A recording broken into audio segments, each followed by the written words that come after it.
கர்த்தரும் இரட்சகருமாகிய இயேசு கிறிஸ்துவின் நாமத்தினாலே யாவருக்கும் வாழ்த்துதலை தெரிவித்துக் கொள்கிறேன்.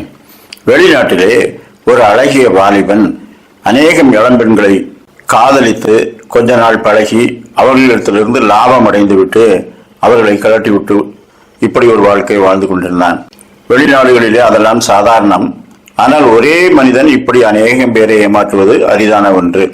ஒரு முறை அவன் ஏமாற்றிய ஒரு பெண்ணின் அண்ணன் அவன் மீது கடுமையான கோபமுற்று அவனை தண்டித்தாக வேண்டும் என்று தன்னுடைய துப்பாக்கி எடுத்துக்கொண்டு அவனை தேடி சென்றான்.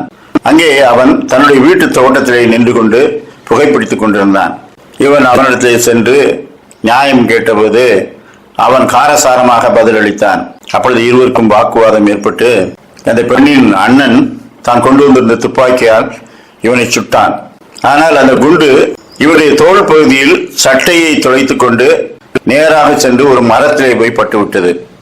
அது சரியாக வெடிக்காத கொண்டு அந்த பெண்ணின் அண்ணன் நாம் சுட்டு விட்டு அவன் செத்து விடுவானோ, காயப்பட்டு துடிக்கிறானே, மார்பில் குண்டு பாய்ந்திருக்குமோ என்று நினைத்து இனி என்ன செய்வது, நம்மை நாமே மாய்த்துக் கொள்வோம் என்று தன்னைத்தானே அவன் சுட்டுக்கொண்டு செத்து விட்டான்.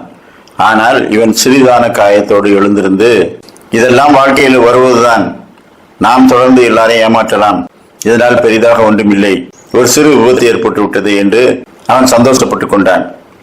2 வருடங்கள் கழித்து அவன் வேறொரு பெண்ணையும் இப்படி ஏமாற்றி விட்டான்.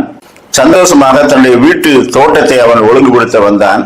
அப்பொழுது ஒரு மரத்தின் கிளையிலே தன்னுடைய ரம்பத்தை வைத்து அதை துண்டாக்குவதற்காக அறுத்தான். அப்பொழுது அந்த மரத்திலே பதிந்திருந்த அந்த துப்பாக்கி குண்டு அரைகுறையாக வெடித்திருந்த ஒன்று பட்டென்று வெடித்து இவன் மண்டையை துளைத்துக் கொண்டு மறுபக்கம் சென்று விட்டது. அதிலே குண்டு பதிந்திருப்பது இவனுக்கு தெரியாது. அதுவும் வெடிக்காத குண்டு. நாம் தொடர்ந்து அக்கிரமங்களை செய்து வரும்போது ஒரு நாள் நியாய தீர்ப்பு கிடைக்கும். கர்த்தர் தீமையிலே வாரிக்கொள்ளுவார். அதை அநேகர் உணராதிருக்கிறோம்.